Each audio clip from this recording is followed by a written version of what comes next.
આજે હું તમને એક એવી વાર્તા સંભળાવવા જઈ રહ્યો છું જે મારી પોતાની છે, મારા જીવનનો સૌથી કાળો અધ્યાય છે. અને કદાચ તમને વિશ્વાસ પણ ન આવે કે કોઈ દીકરો પોતાના મા બાપ સાથે આવું કરી શકે છે. પરંતુ મિત્રો, સત્ય કડવું હોય છે અને મેં તે સત્યને મારી આંખોથી જોયું છે, મારા હાડકાઓમાં અનુભવ્યું છે.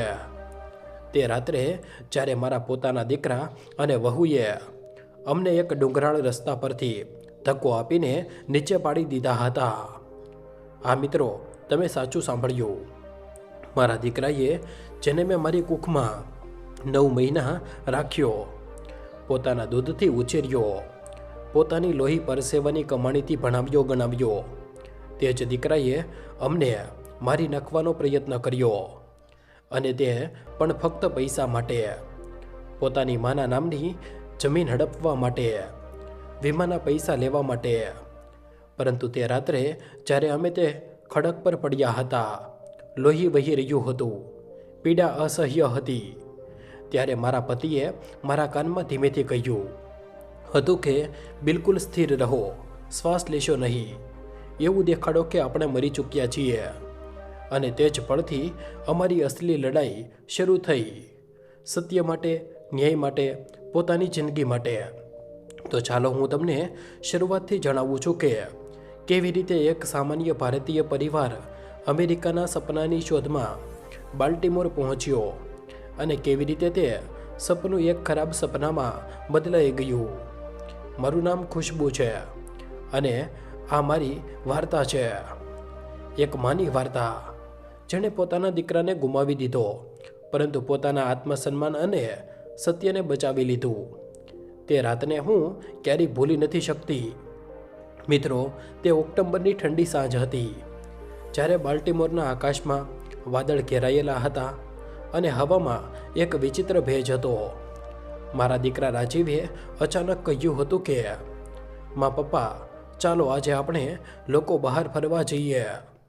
ડુંગરાળ રસ્તા પર ડ્રાઈવ કરીશું. હવામાન પણ સારું છે અને તમને પણ સારું લાગશે. મેં મારા પતિ રમેશની તરફ જોયું તો તેમની આંખોમાં પણ એ જ પ્રશ્ન હતો જે મારા મનમાં હતો. છેલ્લા 3 મહિનાથી રાજીવ અને તેની પત્ની પ્રિયા અમારાથી ઠીકથી વાત નહોતા કરી રહ્યા. દરેક વાત પર ઝઘડો થતો હતો. તો અચાનક આ પ્રેમ ક્યાંથી આવી ગયો? પરંતુ દીકરાની વાતને ના પાડવી પણ તો મુશ્કેલ હતું. અમે વિચાર્યું કદાચ તેનું મન બદલાઈ ગયું છે, કદાચ તે અમારી ગેરસમજ દૂર કરવા માગે છે. તો અમે તૈયાર થઈ ગયા. સાંજના લગભગ 6 વાગ્યે અમે ચારેય રાજીવની નવી કાળી એસયુવીમાં બેસી ગયા. તે ગાડી જે તેણે ગયા મહિને જ ખરીદી હતી અને જેના વિશે અમે પૂછ્યું હતું કે આટલા પૈસા ક્યાંથી આવ્યા, તો તેણે બસ એટલું કહ્યું હતું કે આ મારા પ્રમોશનની ભેટ છે. રમેશ પાછળની સીટ પર મારી બાજુમાં બેઠા હતા અને રાજીવ ડ્રાઈવ કરી રહ્યો હતો, જ્યારે પ્રિયા સામેવાળી સીટ પર ચૂપચાપ બેઠેલી હતી. ગાડી શહેરથી બહાર નીકળી રહી હતી અને ધીમે ધીમે ડુંગરાળ વિસ્તારમાં ઘૂસી રહી હતી.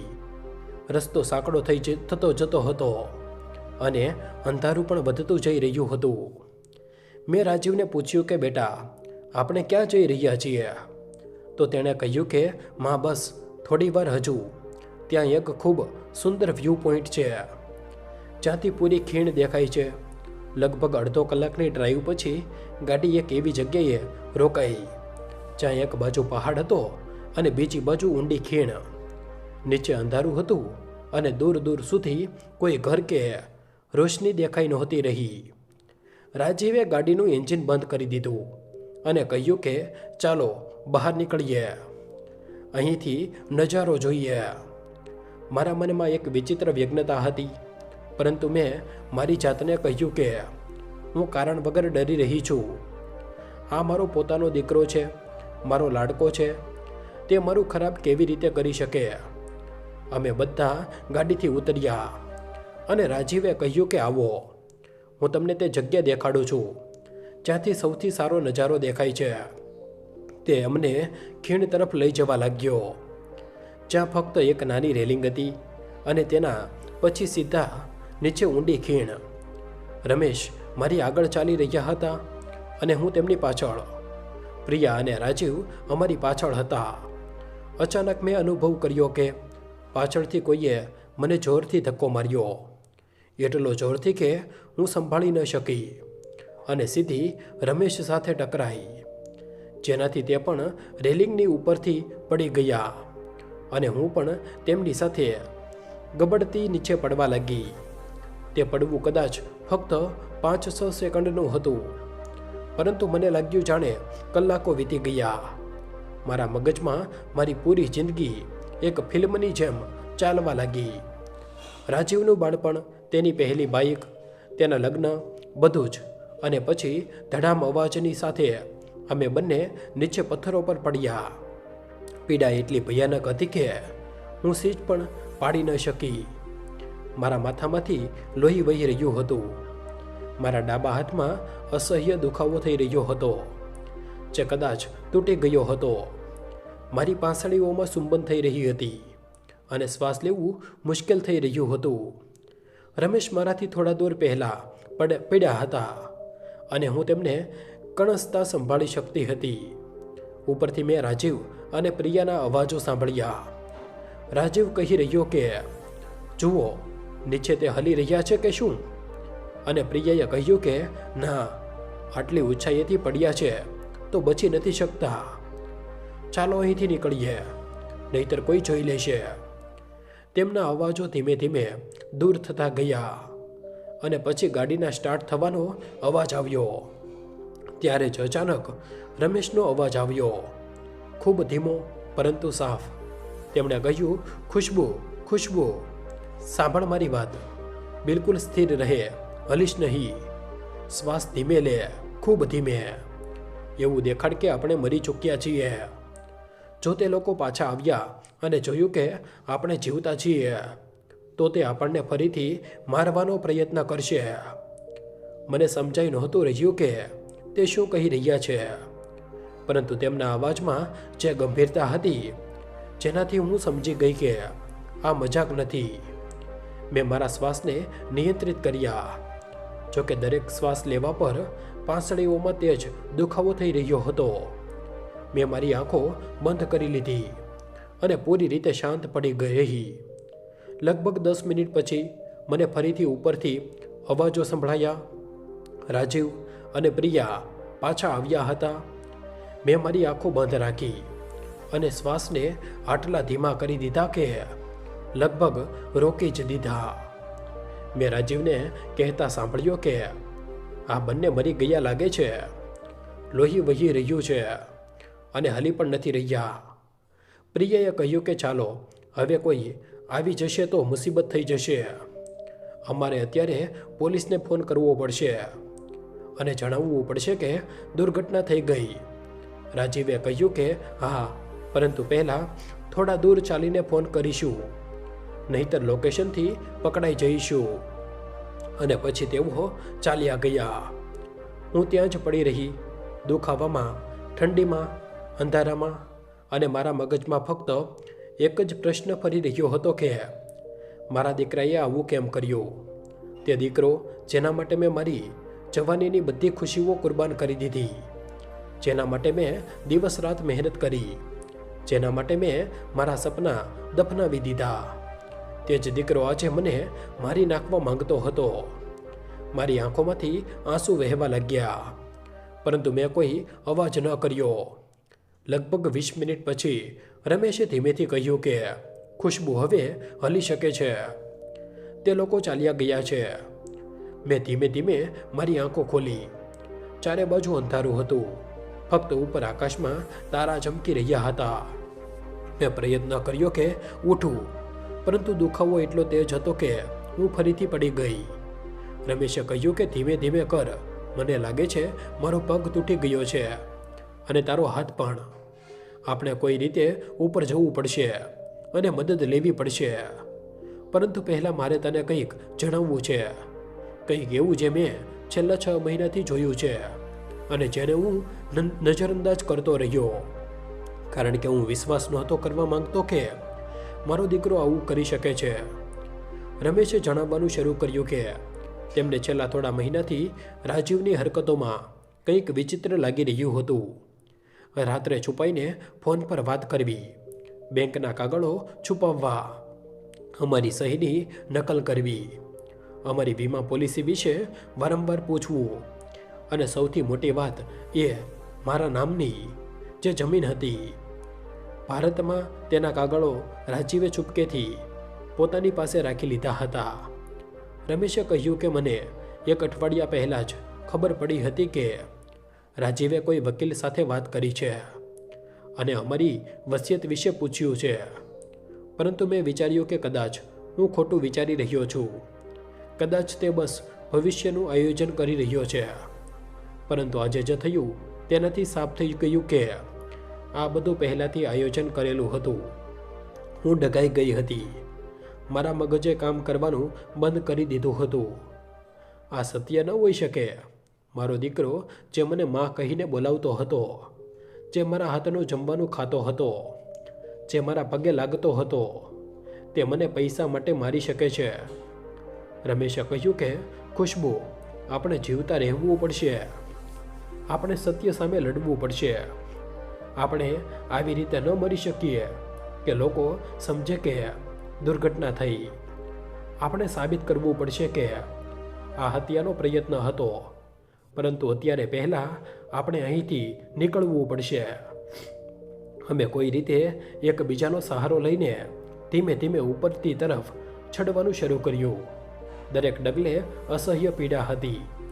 પથ્થર લપસતા હતા અને અમે પડી જતા હતા. મારા હાથમાંથી લોહી વહી રહ્યું હતું અને રમેશનો પગ ઘસાઈ રહ્યો હતો. પરંતુ અમે હાર ન માની. લગભગ 1 કલાકના પ્રયત્ન પછી અમે રસ્તા પર પહોંચ્યા. રાતના 9 વાગી ચૂક્યા હતા અને રસ્તો બિલકુલ સુમસામ હતો. અમે ત્યાં જ બેસી ગયા અને રાહ જોવા લાગ્યા કે કોઈ ગાડી પસાર થાય. લગભગ 20 મિનિટ પછી એક ટ્રક આવતો દેખાયો. રમેશે પોતાનો હાથ હલાવ્યો અને બૂમ પાડી. ટ્રક રોકાયો અને ડ્રાઈવરે અમને જોઈને ગભરામણમાં પૂછ્યું કે શું થયું. રમેશે તેને જણાવ્યું કે અમે એક દુર્ઘટનામાં પડી ગયા અને અમારે હોસ્પિટલ જવું છે.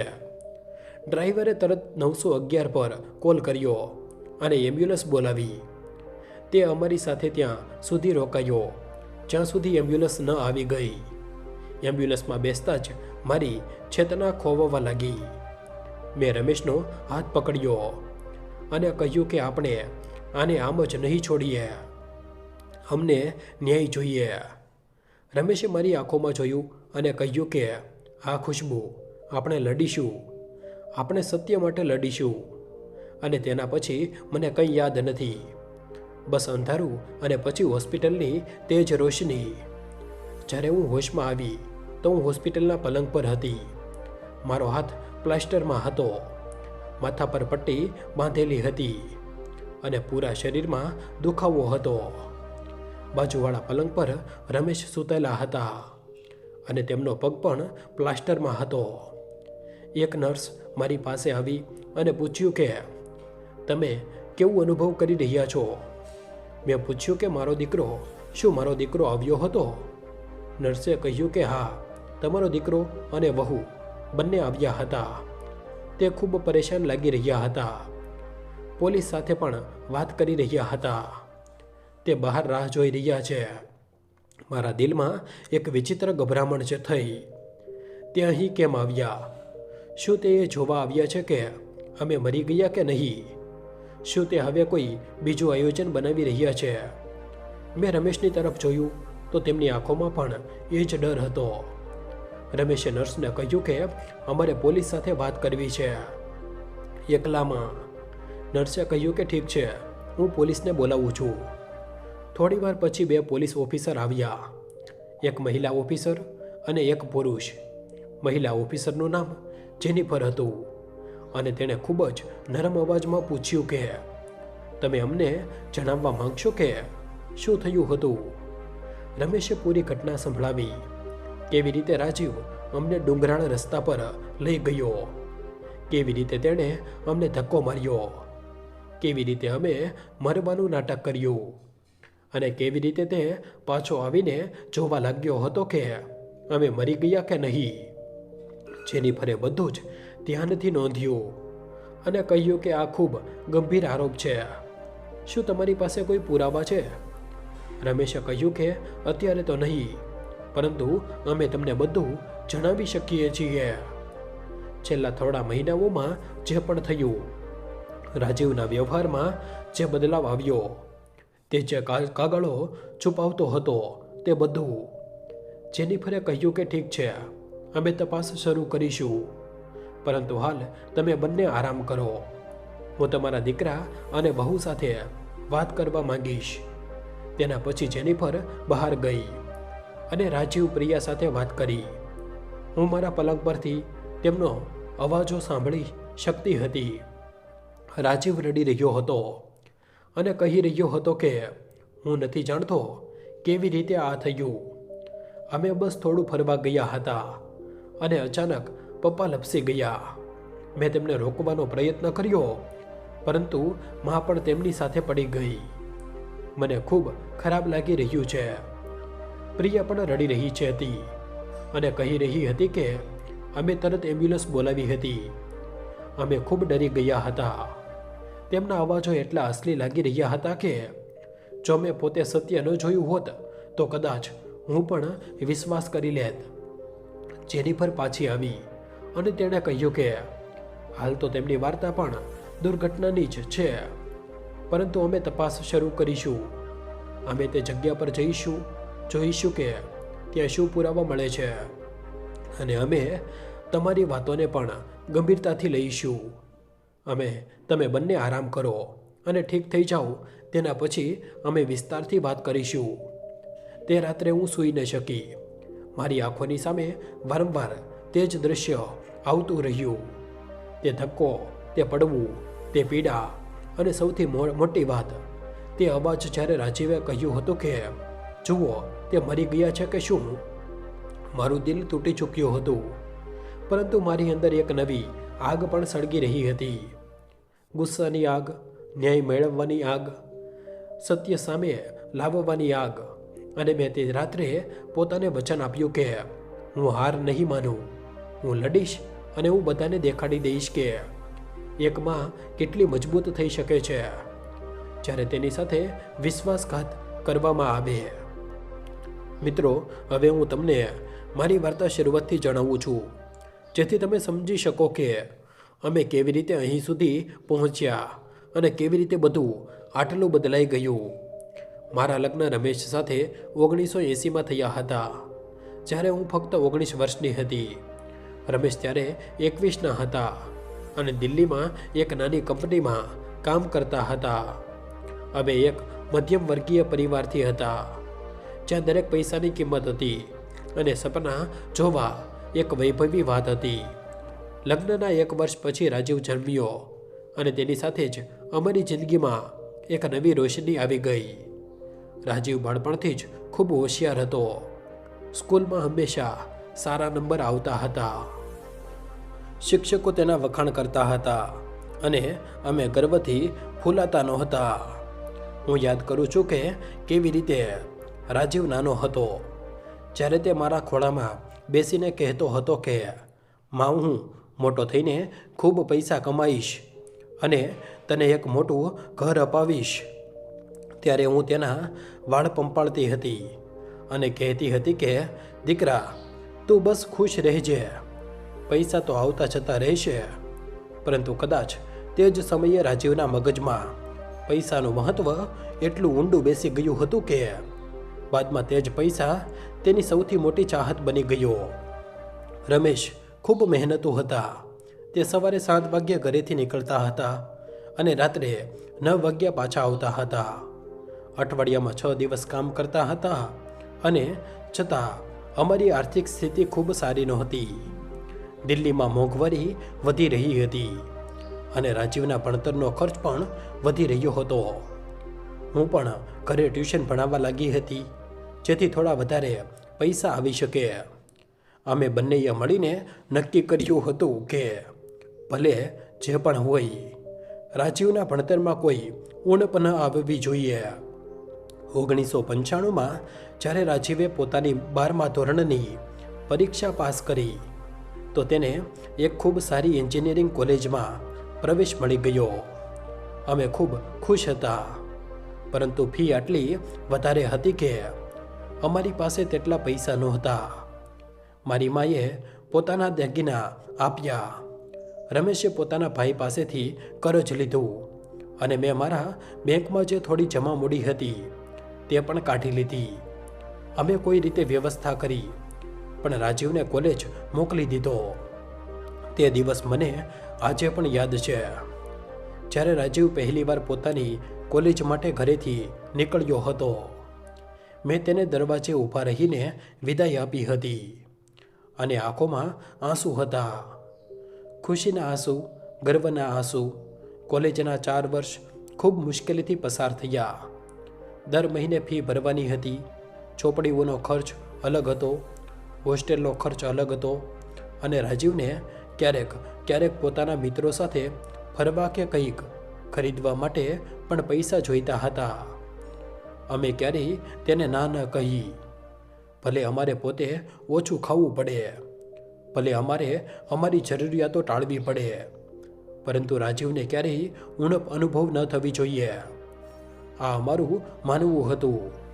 1999માં રાજીવે પોતાની એન્જિનિયરિંગની ડિગ્રી લીધી અને તેને દિલ્હીની જ એક IT કંપનીમાં નોકરી મળી ગઈ. પગાર સારો હતો અને અમે ખૂબ ખુશ હતા કે હવે અમારી મહેનત રંગ લાવી. પરંતુ રાજીવના મનમાં અમેરિકા જવાનું સપનું હતું. તે કહેતો હતો કે ભારતમાં જેટલું કમાઈશ તેનાથી ક્યાંય વધારે ત્યાં મળશે.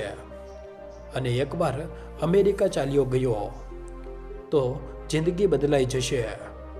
અમને તેના સપનામાં કોઈ ખરાબી ન દેખાઈ. અમે પણ ઈચ્છતા હતા કે તે આગળ વધે, ખુશ રહે, સફળ થાય.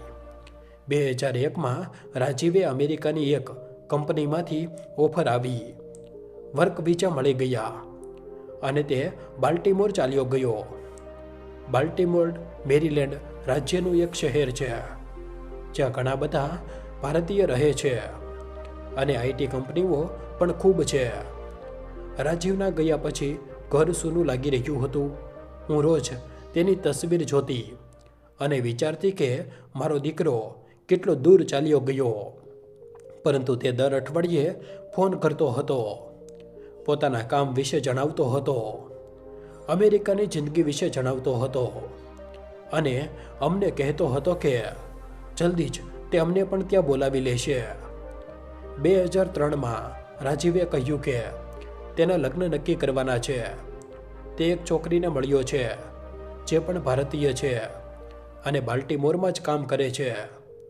છોકરીનું નામ પ્રિયા હતું અને તે પંજાબથી હતી. અમે તેના પરિવાર સાથે વાત કરી. બધું ઠીક લાગ્યું અને અમે ભારતીય લગ્ન માટે અમેરિકા ગયા. આ અમારો પહેલો વિદેશનો પ્રવાસ હતો અને બધું જ ખૂબ નવું અને અલગ હતું. લગ્ન ખૂબ શાનદાર રીતે થયા. રાજીવે કોઈ ઉણપ ન રાખી અને એમને લાગ્યું કે અમારો દીકરો હવે સેટ થઈ ગયો છે. હવે તેની જિંદગીમાં ખુશીઓ જ ખુશીઓ હશે. લગ્ન પછી અમે ભારત પાછા આવી ગયા, પરંતુ રાજીવ અને પ્રિયા બાલ્ટીમોરમાં જ રહેવા લાગ્યા. તે બંને કામ કરતા હતા અને સારી કમાણી કરી રહ્યા હતા.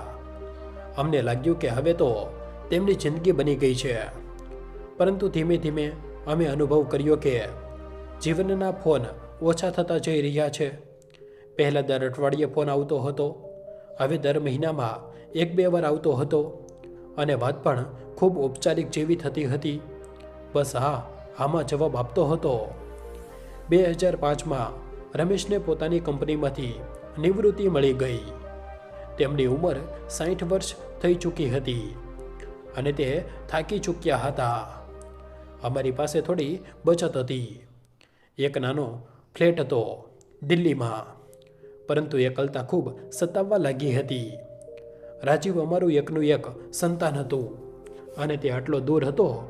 અમે એક દિવસ રાજીવને કહ્યું કે શું અમે તારી પાસે આવી શકીએ છીએ? થોડા મહિનાઓ માટે તારી સાથે રહીશું. રાજીવે કહ્યું કે આમાં તમે આવી જાઓ, હું વિઝા માટે વ્યવસ્થા કરું છું. 2006માં અમને ટુરિસ્ટ વિઝા મળી ગયા અને અમે બાલ્ટીમોર પહોંચી ગયા. રાજીવ અને પ્રિયાએ અમને એરપોર્ટ પર રિસીવ કર્યા. ખૂબ ખુશી થઈ તેમને જોઈને, પરંતુ થોડા જ દિવસોમાં અમને અહેસાસ થયો કે અહીંની જિંદગી એવી નથી જેવી અમે વિચારી રહ્યા હતા. રાજીવ અને પ્રિયા બંને સવારે વહેલા નીકળી જતા હતા અને રાત્રે થાકેલા હારેલા પાછા આવતા હતા. અમારી સાથે વાત કરવાનો સમય નહોતો. અમને લાગતું હતું કે અમે બહાર બની ગયા છીએ. એક દિવસ મેં રાજીવને કહ્યું કે દીકરા, જો અમે અહીં હંમેશા માટે રહી શકીએ તો કેટલું સારું રહેશે. અમે એકલા છીએ અને તું પણ એકલો છે. રાજીવે કહ્યું કે માં, આ એટલું આસાન નથી. અહીં વિઝા માટે ખૂબ મુશ્કેલીઓ છે અને પછી અહીં રહેવાનો ખર્ચ પણ ખૂબ છે. મેં કહ્યું કે અમારી પાસે થોડી બચત છે, અમે અમારો ખર્ચ પોતે ઉઠાવી લઈશું. રાજીવે કોઈ જવાબ ન આપ્યો, બસ ચૂપ રહ્યો. 6 મહિના પછી અમારા વિઝા પૂરા થવાના હતા અને અમારે પાછા જવાનું હતું. પરંતુ ત્યારે જ રમેશના ભાઈનો ફોન આવ્યો કે દિલ્હીમાં તેમનો ફ્લેટ ભાડે લાગ્યો છે અને જો અમે પાછા નથી આવતા તો તે તેને સંભાળી લેશે. અમે વિચાર્યું કે જો ફ્લેટ ભાડે છે તો ત્યાં જવાનો કોઈ અર્થ નથી અને અહીં પણ રાજીવની પાસે રહીશું તો સારું રહેશે. અમે રાજીવ સાથે ફરી વાત કરી અને કહ્યું કે શું અમે અહીં પર જ રહી શકીએ છીએ? અમારી પાસે થોડી જમીન પણ છે ભારતમાં, જેને અમે વેચી શકીએ છીએ અને તે પૈસાથી અહીં વ્યવસ્થા કરી લઈશું. રાજીવે પ્રિયા સાથે વાત કરી અને પછી કહ્યું કે ઠીક છે, તમે રોકાઈ શકો છો, પરંતુ તમારે ઇમિગ્રેશનની બધી પ્રક્રિયા જાતે કરવી પડશે. અમે માની લીધું અને એક ઇમિગ્રેશન વકીલનો સંપર્ક કર્યો. વકીલે કહ્યું કે તમે તમારા દીકરાની સ્પોન્સરશિપથી ગ્રીન કાર્ડ માટે અરજી કરી શકો છો, પરંતુ આમાં ઘણા વર્ષ લાગી શકે છે. અમે અરજી કરી દીધી અને વિચાર્યું કે જ્યાં સુધી મળશે ત્યાં સુધી અમે ટુરિસ્ટ વિઝા વધારતા રહીશું. પરંતુ અસલી મુસીબત ત્યારે શરૂ થઈ જ્યારે અમને બલ્ટીમોરના જીવનનો અસલી ચહેરો દેખાયો. અહીં બધું પૈસા પર ટકેલું હતું. પૈસા વગર કંઈ પણ નહોતું થઈ શકતું. ઘરનું ભાડું, ખાવાનો ખર્ચ, સ્વાસ્થ્ય વીમો, દરેક વસ્તુ મોંઘી હતી. અમારી જે બચત હતી તે ધીમે ધીમે પૂરી થવા લાગી અને રાજીવ પ્રિયાની નજરો બદલાવા લાગી. પહેલાં તો તે આરામથી પ્રેમથી વાત કરતા હતા, પરંતુ ધીમે ધીમે તેમના લહેકામાં કઠોરતા આવવા લાગી. એક દિવસ પ્રિયાએ કહ્યું કે માજી, તમે પણ કંઈક કામ કરી શકો છો કે બસ ઘરમાં બેસી રહીશો? મારા માટે આ વાત ખૂબ ખરાબ હતી, પરંતુ મેં વિચાર્યું કે કદાચ તે સાચું કહી રહી છે. હું તો ખાલી બેઠી છું. મેં કહ્યું કે દીકરી, હું કોઈ નાનું મોટું કામ કરી લઈશ, તું જણાવ શું કરી શકું છું? પ્રિયાએ કહ્યું કે અહીં ઘણા બધા ભારતીય પરિવાર છે જેને બાળકોની દેખભાળ માટે કોઈની જરૂર હોય છે. તમે તે કામ કરી શકો છો. હું 59 વર્ષની હતી અને મારે બાળકોની દેખભાળનું કામ કરવું પડી રહ્યું હતું જેથી હું મારો ખર્ચ ઉઠાવી શકું. આ વાત મારી વિચારથી બહાર હતી, પરંતુ મેં હા પાડી દીધી. હું એક પડોશીના ઘરમાં 2 બાળકોની દેખભાળ કરવા લાગી. મને કલાકના હિસાબે પૈસા મળતા હતા અને તે પૈસાથી હું મારો નાનો મોટો ખર્ચ ચલાવતી હતી. રમેશ પણ કંઈક કામ શોધવાનો પ્રયત્ન કરતા હતા, પરંતુ તેમની ઉંમર જોઈને કોઈ તેમને કામ નહોતું આપતું. ધીમે ધીમે અમને લાગવા માંડ્યું કે અમે રાજીવ અને પ્રિયા માટે ભાર છીએ. તે અમારાથી વાત કરતી વખતે ચીડાઈ જતા હતા. નાની નાની વાતો પર ઝઘડો થતો હતો. એકવાર તે ભૂલથી રસોડામાં એક વાસણ પાડી દીધું તો પ્રિયા એટલું બૂમો પાડી કે હું રડી પડી. અને કહ્યું કે તમે લોકોને કંઈ આવડતું નથી, બસ મુસીબત આપતા રહો છો. રાજીવે તેને રોકે નહીં. તે ચૂપચાપ ઊભો રહ્યો અને પછી પોતાના ઓરડામાં ચાલ્યો ગયો. તે રાત્રે મેં રમેશને કહ્યું કે આપણે પાછા ચાલીએ. અહીં રહેવાનો કોઈ ફાયદો નથી. અમને અહીં કોઈ ઈચ્છતું નથી. રમેશે કહ્યું કે ખુશ્બુ થોડો હજુ સમય આપ. કદાચ વસ્તુઓ સારી થઈ જાય. અમે અમારું ગ્રીન કાર્ડ મળવાની રાહ જોઈએ છીએ અને પછી અમારું અલગ ઘર લઈ લઈશું. પરંતુ અંદરને અંદર અમે બંને જાણતા હતા કે કંઈક તો ગડબડ છે. કંઈક તો એવું છે જે અમને દેખાઈ નથી રહ્યું, પરંતુ અનુભવ થઈ રહ્યું છે. 2008માં અમારું ગ્રીન કાર્ડ આવી ગયું. અમે ખૂબ ખુશ હતા કે હવે અમે અહીં કાયદેસર રીતે રહી શકીએ છીએ અને અમને વિઝાની ચિંતા નહીં રહે.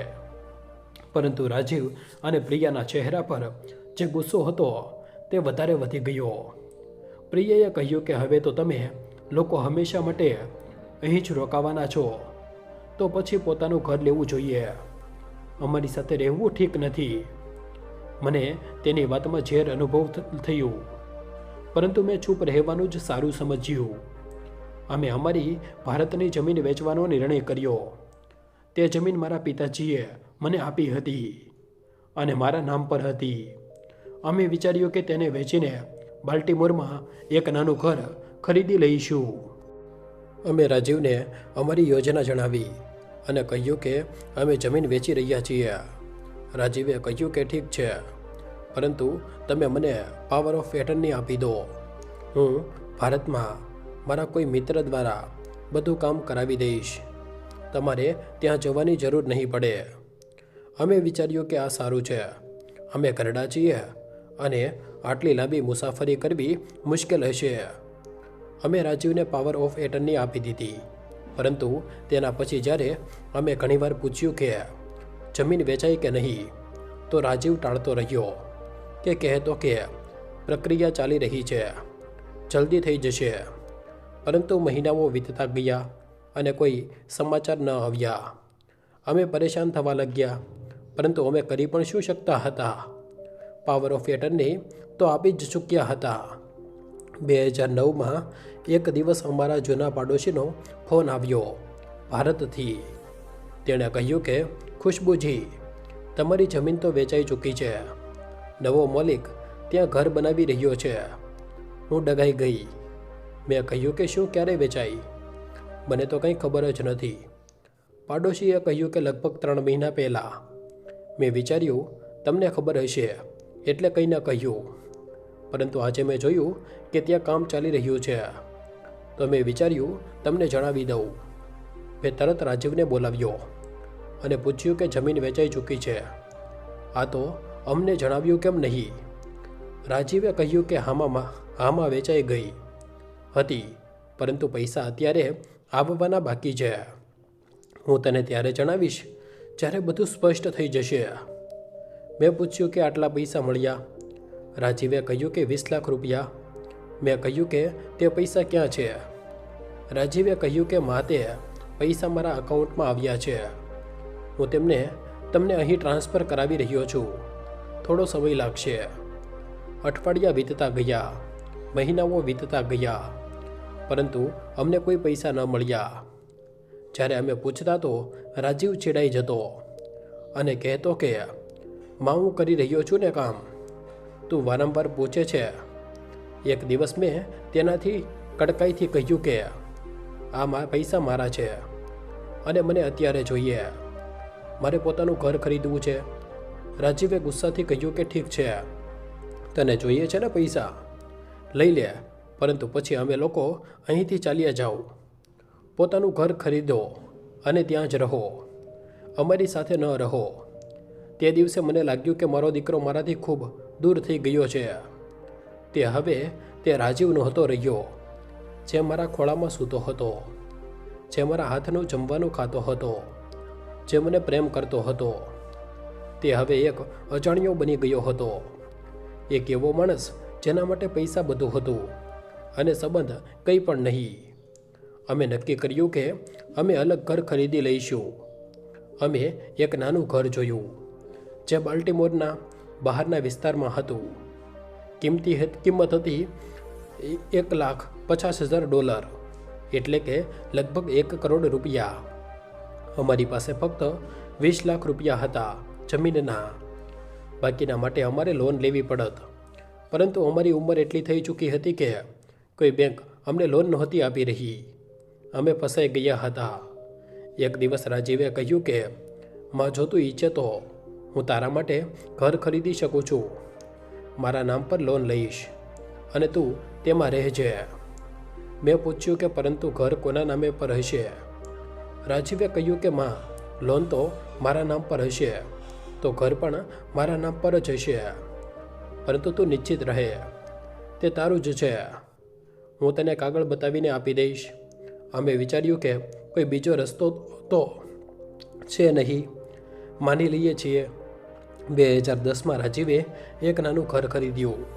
ઘર તેના નામ પર હતું, પરંતુ તેણે અમને કહ્યું કે અમે લોકો આમાં રહો, હું લોનના હપ્તા ભરતો રહીશ. અમે તે ઘરમાં શિફ્ટ થઈ ગયા અને પહેલીવાર થોડી રાહત મળી કે ઓછામાં ઓછું હવે અમારું પોતાનું ઘર છે. પરંતુ અમે એ ભૂલી ગયા હતા કે ઘર કાગળ પર રાજીવના નામ પર હતું, અમારા નામ પર નહીં. તેના પછીના થોડા વર્ષ સારા વીત્યા. રાજીવ અને પ્રિયા પોતાની જિંદગીમાં વ્યસ્ત હતા અને અમે અમારી જિંદગીમાં તે મહિનામાં 1-2 વાર એમને મળવા આવતા હતા અને અમે પણ ક્યારેક તેમના ઘરે જતા હતા. પરંતુ સંબંધોમાં તે ગરમાહટ નહોતી જે પહેલાં હતી. બધું ઔપચારિક જેવું થઈ ગયું હતું. 2013માં પ્રિયાને એક સારી નોકરીની ઓફર મળી, જેમાં તેનો પગાર બમણો થઈ ગયો. તે ખૂબ ખુશ હતી અને રાજીવ પણ. પરંતુ તેના પછીથી તેમની જીવનશૈલી બદલાવા લાગી. તે મોંઘી ગાડીઓ ખરીદવા લાગ્યા, મોંઘા કપડાં પહેરવા લાગ્યા, દર મહિને બહાર રાત્રિ ભોજન કરવા જતા હતા અને અમને મળવાનું એને પણ ઓછું થઈ ગયું. એકવાર મેં રાજીવને કહ્યું કે દીકરા, હું તો હવે ખૂબ કમાવા લાગ્યો છું. શું તે અમારી જમીનના બાકી પૈસા ભારતથી ટ્રાન્સફર કરાવી દીધા? રાજીવે કહ્યું કે હા માં, તે પૈસા આવી ગયા છે, પરંતુ મેં તેમને રોકાણ કરી દીધા છે તારા માટે. જ્યારે તને જરૂર હશે તો હું આપી દઈશ. મને તેની વાત પર વિશ્વાસ ન થયો, પરંતુ હું શું કરી શકતી હતી? મારી પાસે કોઈ પુરાવા નહોતા. હું ફક્ત તેના પર ભરોસો કરી શકતી હતી અને મેં કર્યો પણ. પરંતુ ધીમે ધીમે અમને અનુભવ થવા લાગ્યો કે કંઈક તો ગડબડ છે, કંઈક તો એવું છે જે અમને દેખાઈ નથી રહ્યું. 2014માં રમેશની તબિયત બગડવા લાગી. તેમને ડાયાબિટીસ થઈ ગઈ હતી અને બ્લડ પ્રેશર પણ. ડૉક્ટરે કહ્યું કે તેમને નિયમિત રૂપે દવાઓ લેવી પડશે અને તપાસ કરાવવી પડશે. દવાઓ ખૂબ મોંઘી હતી અને અમારી બચત પૂરી થવા લાગી. મેં રાજીવ પાસે મદદ માંગી તો તેણે કહ્યું કે માં, હું પહેલાં જ તારા ઘર માટે લોન ભરી જ રહ્યો છું. હવે વધારે ખર્ચ હું નથી ઉઠાવી શકતો. તું કોઈ સ્વાસ્થ્ય વીમો લઈ લે. મેં કહ્યું કે દીકરા, અમારી ઉંમરમાં સ્વાસ્થ્ય વીમો ખૂબ મોંઘો હોય છે. શું તું અમને પોતાના વીમામાં જોડી શકે છે? રાજીવે ચોખ્ખી ના પાડી દીધી અને કહ્યું કે ના માં, આ શક્ય નથી. અમને લાગ્યું કે અમે ભાર બની ગયા છીએ. અમારો પોતાનો દીકરો અમારી મદદ નથી કરવા માંગતો. અમે બંને ઘરડા અને બીમાર હતા અને અમારી પાસે પૈસા પણ નહોતા. આ અહેસાસ ખૂબ દુઃખદ હતો, પરંતુ અમે હાર ન માની. મેં ફરીથી કામ શોધ્યું અને એક વૃદ્ધ મહિલાની દેખભાળનું કામ મળી ગયું. મારે અઠવાડિયામાં 3 દિવસ તેની પાસે જવું પડતું હતું અને મને થોડા પૈસા મળતા હતા, જેનાથી અમે અમારી દવાઓ ખરીદી શકતા હતા. 2015માં એક દિવસ અચાનક રાજીવે અમને કહ્યું કે તેને અમારા થોડા દસ્તાવેજો જોઈએ સ્વાસ્થ્ય વીમા માટે. મેં પૂછ્યું કે તે તો કહ્યું હતું કે તું અમને પોતાના વીમામાં નથી જોડી શકતો. રાજીવે કહ્યું કે ના માં, આ એક અલગ વીમો છે જે વરિષ્ઠ નાગરિક માટે છે, ખૂબ સસ્તો છે. હું તારા માટે લઈ રહ્યો છું. અમને ખૂબ ખુશી થઈ અને અમે તેને બધા કાગળો આપી દીધા. પાસપોર્ટ, ગ્રીન કાર્ડ, બેંકના કાગળ, બધું જ. તેના પછી રાજીવે કહ્યું કે વીમો આવી ગયો છે અને હવે અમે નિશ્ચિત રહી શકીએ છીએ. પરંતુ તેણે અમને વીમાના કાગળો ન દેખાડ્યા. જ્યારે મેં પૂછ્યું તો તેણે કહ્યું કે માતે બધું ઓનલાઈન છે, તને કાગળોની શું જરૂર છે? જ્યારે પણ ડૉક્ટરની પાસે જશો તો વીમા નંબર આપી દઈશ. અમે તેના પર વિશ્વાસ કરી લીધો. પરંતુ 2016માં એક દિવસ જ્યારે હું મારા બેંક ગઈ તો બેંક મેનેજરે કહ્યું કે તમારા અકાઉન્ટમાં તો ખૂબ ઓછું બેલેન્સ છે. મેં કહ્યું કે આવું કેવી રીતે થઈ શકે છે? મારી પાસે તો થોડી બચત હતી. મેનેજરે કહ્યું કે ગયા વર્ષે તમે મોટી રકમ ઉપાડી હતી. મેં કહ્યું કે મેં તો કંઈ નથી ઉપાડ્યું. મેનેજરે મને વ્યવહારનો ઇતિહાસ દેખાડ્યો અને મને દેખાયું કે ગયા વર્ષે ડિસેમ્બરમાં $5000 ટ્રાન્સફર કરવામાં આવ્યા હતા કોઈ બીજા અકાઉન્ટમાં. હું ડઘાઈ ગઈ. મેં પૂછ્યું કે કોણે આ ટ્રાન્સફર કર્યા? મેનેજરે કહ્યું કે તમારા જ નામથી અધિકૃત સહી છે અહીં. હું ઘરે આવી અને રમેશને જણાવ્યું. અમે બંને પરેશાન થઈ ગયા. આ પૈસા કોણે ઉપાડ્યા? અમે તો કંઈ નથી કર્યું. પછી અમને શંકા થઈ કે આ રાજીવનું જ કામ હોઈ શકે છે. તેની પાસે અમારા બધા દસ્તાવેજો હતા, અમારી સહી હતી. હોઈ શકે છે તેણે કંઈક ખોટું કર્યું હોય, પરંતુ અમે તેના પર આરોપ કેવી રીતે લગાવતા? તે અમારો પોતાનો દીકરો હતો. અમે નક્કી કર્યું કે અમે રાજીવને સીધે પૂછીશું. બીજા દિવસે અમે તેના ઘરે ગયા અને તેને પૂછ્યું કે શું તે અમારા બેંકમાંથી પૈસા ઉપાડ્યા? રાજીવે પહેલાં તો ના પાડી, પરંતુ જ્યારે અમે તેને વ્યવહાર દેખાડ્યો તો તે ચૂપ થઈ ગયો. પછી તેણે કહ્યું કે હા મેં ઉપાડ્યા હતા, પરંતુ તે પૈસા મેં તારા વીમાના હપ્તા માટે વાપર્યા હતા. મેં કહ્યું કે $5000નો હપ્તો, આટલો મોંઘો વીમો? રાજીવે કહ્યું કે હા તારી ઉંમર ખૂબ થઈ ગઈ છે એટલે હપ્તો વધારે છે. મને તેની વાત પર વિશ્વાસ ન થયો, પરંતુ મારી પાસે કોઈ પુરાવા નહોતા. તે જ વર્ષે રમેશને એક કાનૂની નોટિસ મળી. તેમાં લખ્યું હતું કે જે ઘર અમે રહી રહ્યા છીએ તેના હપ્તા છેલ્લા 6 મહિનાથી ભરવામાં નથી આવ્યા અને જો જલ્દી જ ચૂકવણી નહીં કરવામાં આવે તો ઘર હરાજી કરી દેવામાં આવશે. અમે ડઘાઈ ગયા. રાજીવે તો કહ્યું હતું કે તે હપ્તા ભરી રહ્યો છે. પછી આ શું છે? અમે તરત રાજીવને ફોન કર્યો અને પૂછ્યું. રાજીવે કહ્યું કે મને થોડી આર્થિક સમસ્યાઓ છે, હું હપ્તા નથી ભરી શક્યો, પરંતુ તું પરેશાન ન થા, હું જલ્દી જ ભરી દઈશ. પરંતુ તેણે ન ભર્યા. મહિનાઓ વીતતા ગયા અને નોટિસ આવતી રહી. અમને લાગ્યું કે અમે અમારું ઘર ગુમાવી દઈશું. અમે અમારી બચેલી બચત કાઢીને થોડા હપ્તા ભરી દીધા, પરંતુ તે પૂરતા નહોતા. અમારી જિંદગી હવે એક સતત સંઘર્ષ બની ગઈ હતી. દરેક દિવસે નવી મુસીબત આવતી હતી. દરેક રાત્રે અમે સૂઈ નહોતા શકતા, કારણ કે અમને ડર લાગતો હતો કે કાલે શું થશે. બાલ્ટીમોરની ગલીઓમાં અમે ખોવાઈ ગયા હતા. તે સપનું જે અમે જોયું હતું કે અમેરિકામાં અમારી જિંદગી બદલાઈ જશે, તે તૂટી ચૂક્યું હતું. હવે અમારી પાસે ફક્ત દુખાવો હતો, શંકા હતી અને એક દીકરા જે અમારાથી દૂર થતો જઈ રહ્યો હતો. પરંતુ અમે નહોતા જાણતા કે અત્યારે સૌથી ખરાબ સમય આવવાનો બાકી હતો. તે સમય જ્યારે અમને અહેસાસ થશે કે અમારો દીકરો ફક્ત દૂર નથી થયો, તે અમારી વિરુદ્ધ થઈ ગયો હતો. 2017ની શરૂઆત ખૂબ તણાવથી ભરેલી હતી. અમારું ઘર બચાવવા માટે અમારે દર મહિને સંઘર્ષ કરવો પડતો હતો. રમેશની તબિયત અને ખરાબ થતી જઈ રહી હતી અને મારી પોતાની તબિયત પણ ઠીક નહોતી રહેતી. મારા ઘૂંટણમાં દુખાવો રહેતો હતો અને ક્યારેક ચાલવું પણ મુશ્કેલ થઈ જતું હતું.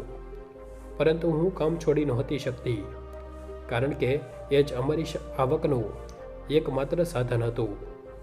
રાજીવ અને પ્રિયા હવે ખૂબ ઓછું અમને મળવા આવતા હતા, અને જ્યારે પણ આવતા હતા તો તેમનો વ્યવહાર ખૂબ વિચિત્ર હતો. તે અમારાથી નજરો મિલાવીને વાત નહોતા કરતા, જલ્દીમાં રહેતા હતા અને હંમેશા પોતાના ફોન પર વ્યસ્ત રહેતા હતા. એક દિવસ પ્રિયા આવી તો મેં તેને ચા પીવડાવવાનો પ્રયત્ન કર્યો, પરંતુ તેણે ના પાડી દીધી અને કહ્યું કે મારે જલ્દી જવું છે. મેં પૂછ્યું કે દીકરી, તમે લોકો અમને મળવા ઓછું કેમ આવો છો? શું અમારાથી કોઈ ભૂલ થઈ છે? પ્રિયાએ કહ્યું કે ના માજી, એવી કોઈ વાત નથી, બસ અમે ખૂબ વ્યસ્ત રહીએ છીએ. પરંતુ તેની આંખોમાં જે ઠંડાપણું હતું તે અમારાથી છુપાયેલું ન રહ્યું. ફેબ્રુઆરીમાં એક દિવસ રાજીવ એકલો આવ્યો. તેણે કહ્યું કે તેને અમારાથી કંઈક વાત કરવી છે. અમે બેઠા અને તેણે કહ્યું કે મા પાપા, મારે તમે લોકોથી એક વાત કહેવી છે. જે ઘર તમે લોકો રહી રહ્યા છો તેના હપ્તા હું નથી ભરી શકતો. મારી આર્થિક સ્થિતિ સારી નથી. મેં ખૂબ કરજ લઈ લીધું છે અને હવે હું આને નથી ભરી શકતો. તમે લોકોએ કાં તો જાતે ભરવું પડશે અથવા તો ઘર છોડવું પડશે. હું ડઘાઈ ગઈ. મેં કહ્યું કે દીકરા, પરંતુ અમારી પાસે આટલા પૈસા ક્યાંથી આવશે? અમે ઘરડા છીએ અને બીમાર પણ. તું જ તો અમારો સહારો છે. રાજીવે કહ્યું કે માં, હું શું કરું? મારી પાસે પણ પૈસા નથી. તમે લોકો કંઈક બીજો પ્રબંધ કરો. તેના ગયા પછી હું રડી પડી. રમેશ પણ ખૂબ પરેશાન થઈ ગયા. અમે વિચાર્યું હતું કે આ ઘર અમારું છે, ભલે કાગળો પર રાજીવના નામ પર હોય, પરંતુ અમે અહીં સુરક્ષિત છીએ. પરંતુ હવે લાગી રહ્યું હતું કે અમે કોઈ પણ સમયે બેઘર થઈ શકીએ છીએ. અમે નક્કી કર્યું કે અમે જાતે હપ્તા ભરવાનો પ્રયત્ન કરીશું. મેં મારું કામ વધારી દીધું અને રમેશે પણ એક નાનું કામ શોધી લીધું, જ્યાં તેમને અઠવાડિયામાં 2 દિવસ જઈને એક દુકાન પર કામ કરવાનું હતું. અમે બંને ઘરડા લોકો બીમાર થાકેલા, પરંતુ તેમ છતાં કામ કરી રહ્યા હતા, જેથી અમારા માથા પર છત બની રહે. આ કેટલું દર્દનાક હતું, પરંતુ અમારી પાસે બીજો કોઈ રસ્તો નહોતો. અમારો દીકરો જે અમારો સહારો હોવો જોઈતો હતો તે અમને છોડી ચૂક્યો હતો. માર્ચમાં એક રાત્રે જ્યારે હું સૂઈ રહી હતી તો મને અવાજો સંભળાયા. હું ઉઠી તો જોયું કે રમેશ બેઠા બેઠા કેટલાક કાગળ જોઈ રહ્યા છે. મેં પૂછ્યું કે શું થયું? તે શું જોઈ રહ્યા છો? રમેશે કહ્યું કે ખુશ્બુ, આજે મને એક જૂનું કવર મળ્યું જે રાજીવે અહીં છોડી દીધું હતું. આમાં કેટલાક કાગળ છે જે મને સમજાઈ નથી રહ્યા. મેં કાગળ લીધા અને જોયું તો તે અમારા વીમાના કાગળ હતા, પરંતુ વીમો સ્વાસ્થ્યનો નહોતો, આ જીવન વીમો હતો. આને જે ચોંકાવનારી વાત હતી તે એ કે વીમાની રકમ $5 લાખ હતી અને લાભાર્થી રાજીવ હતો. હું ડઘાઈ ગઈ. મેં રમેશને કહ્યું કે આ શું છે? રાજીવે અમારા પર જીવન વીમો લઈ રાખ્યો છે અને તે પોતે લાભાર્થી છે. અર્થ, જો અમે મરી જઈએ તો તેને $5 લાખ મળશે. રમેશે કહ્યું કે હા ખુશ્બુ, અને જુઓ આ પોલિસી ક્યારે લેવામાં આવી હતી? 2015માં, જ્યારે તેણે અમારી પાસે કાગળો માંગ્યા હતા. મેં કહ્યું કે પરંતુ તેણે તો કહ્યું હતું કે તે સ્વાસ્થ્ય વીમો લઈ રહ્યો છે. રમેશે કહ્યું કે તે ખોટું બોલ્યો હતો. તેણે જીવન વીમો લીધો હતો અને અમને જણાવ્યું નહીં. અમે બંને રાતભર સૂઈ ન શક્યા. અમારા મગજમાં જાતના વિચારો આવી રહ્યા હતા. રાજીવે આ વીમો કેમ લીધો? શું તે ઈચ્છે છે કે અમે મરી જઈએ જેથી તેને પૈસા મળી શકે? ના, આ ન થઈ શકે. તે અમારો દીકરો છે, તે આવું ન કરી શકે. પરંતુ તેમ છતાં એક શંકા અમારા મનમાં ઘર કરી ગઈ હતી. એપ્રિલમાં એક દિવસ હું રાજીવના ઘરે ગઈ. હું તેને તે વીમાના કાગળ દેખાડવાની હતી અને તેને સીધે પૂછવાની હતી કે આ બધું શું છે. પરંતુ જ્યારે હું ત્યાં પહોંચી તો રાજીવ ઘરે નહોતો, ફક્ત પ્રિયા હતી. મેં તેને પૂછ્યું કે રાજીવ ક્યાં છે? પ્રિયાએ કહ્યું કે તે ઓફિસ ગયો છે. સાંજે આવશે. મેં કહ્યું કે ઠીક છે, હું અહીં જ રાહ જોઉં છું. પ્રિયા બોલી કે ના મચી, તમે ઘરે જાઓ. હું રાજીવને કહીશ કે તે તમને મળવા આવશે. હું બેસી ગઈ અને કહ્યું કે ના દીકરી, હું અહીં જ રોકાઈશ. મારે રાજીવ સાથે જરૂરી વાત કરવી છે. પ્રિયા થોડી પરેશાન લાગી. તેણે કહ્યું કે ઠીક છે, તમે બેસો, હું ચા લઈને આવું છું. તે રસોડામાં ગઈ અને હું ત્યાં જ બેઠી રહી. ત્યારે જ પ્રિયાનો ફોન, જે સોફા પર પડ્યો હતો, તેમાં એક મેસેજ આવ્યો. મેં નહીં જોવાનું વિચાર્યું, પરંતુ ફોનની સ્ક્રીન ઓન થઈ ગઈ અને મેં જોયું કે મેસેજ રાજીવનો હતો. મેસેજમાં લખ્યું હતું કે તેને કોલ કર, અત્યારે જરૂરી વાત છે, ઘરડા દંપતી વિશે. હું સમજી ગઈ કે ઘરડા દંપતી અર્થ અમે હતા. મને શંકા થઈ અને મેં જલ્દીથી જ તે મેસેજને સ્ક્રીનશોટ લેવાનો પ્રયત્ન કર્યો, પરંતુ ત્યારે જ પ્રિયા આવી ગઈ. તે દિવસે હું રાજીવને મળી ન શકી. પ્રિયાએ મને જલ્દી જ પાછી મોકલી દીધી, પરંતુ મારા મનમાં હવે અને વધારે શંકા પાક્કી થઈ ગઈ હતી કે કંઈક તો ગડબડ છે.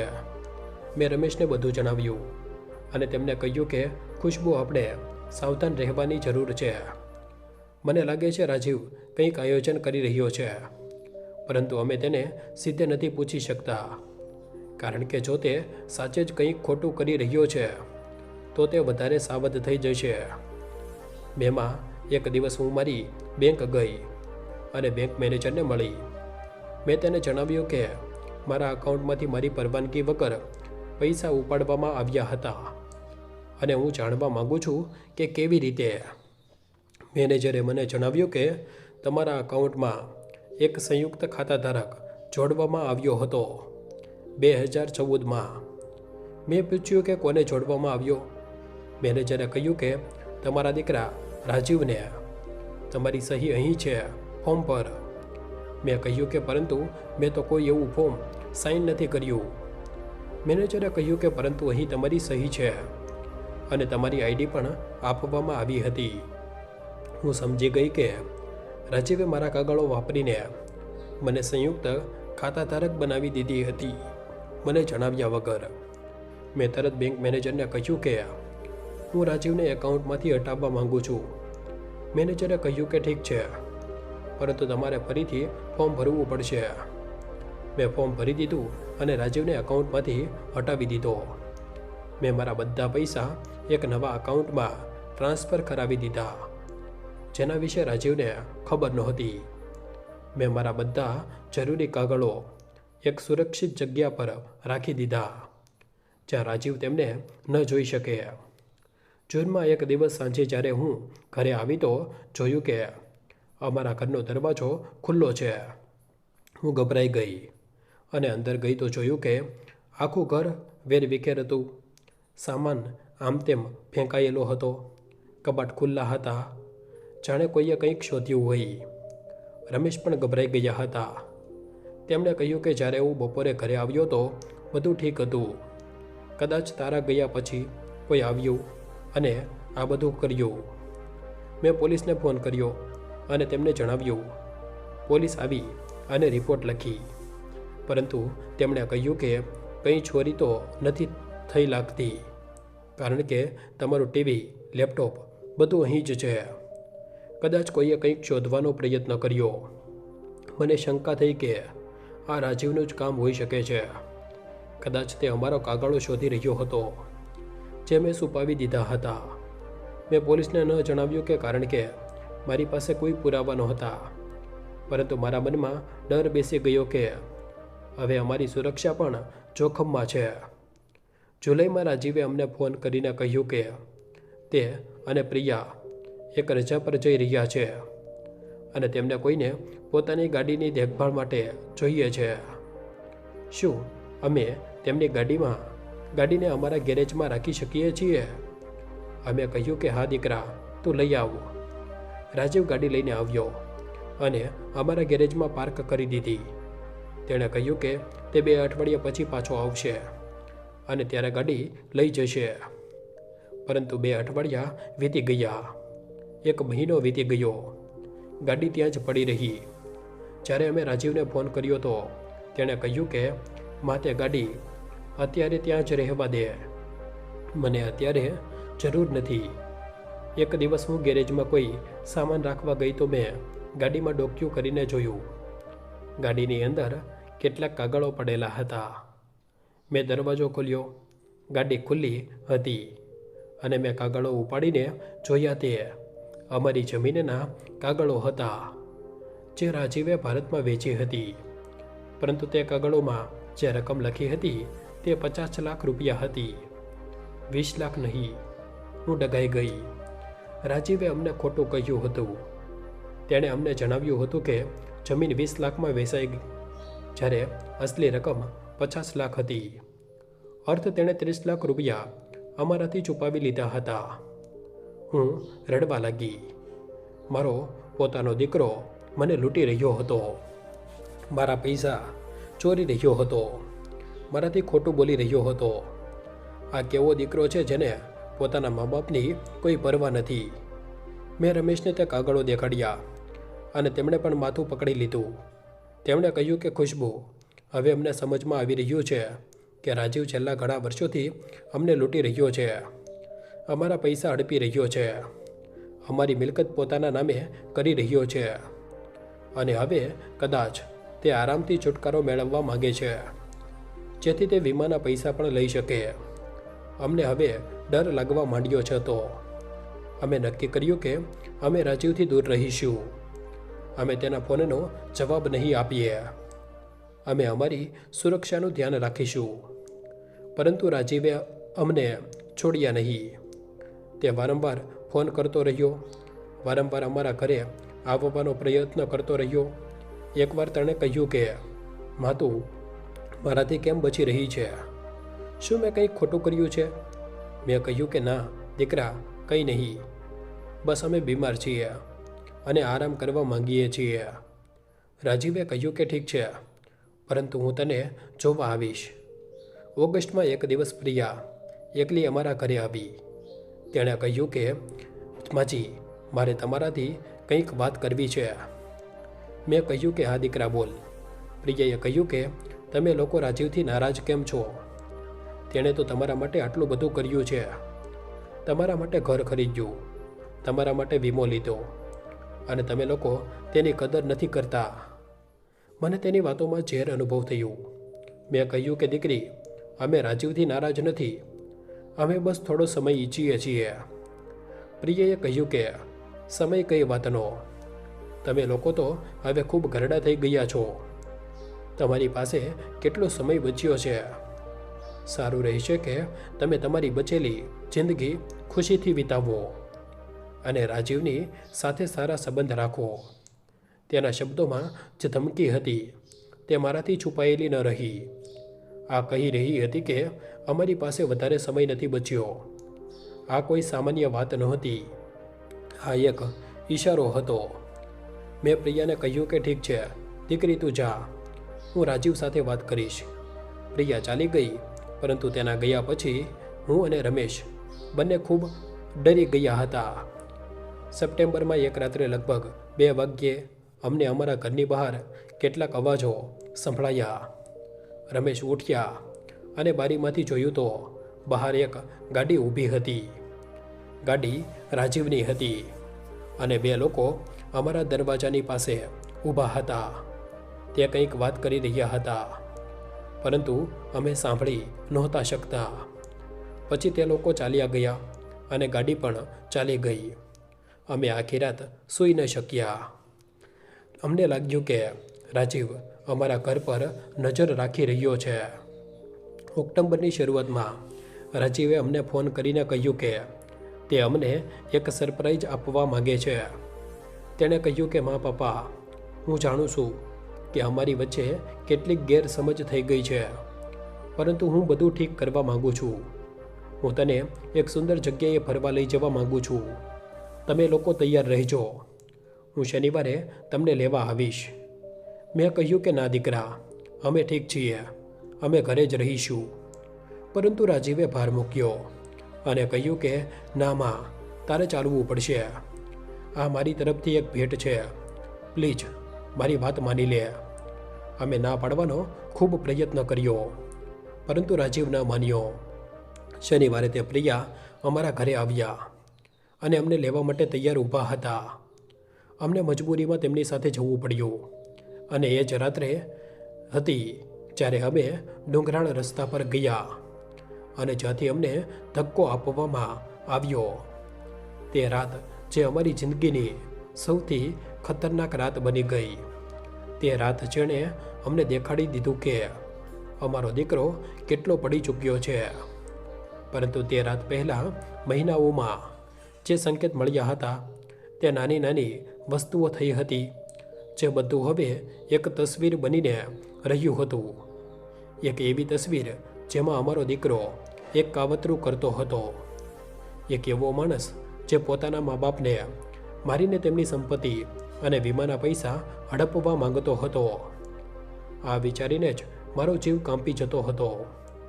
પરંતુ સત્ય આ હતું અને હવે અમારે તે સત્યનો સામનો કરવાનો હતો.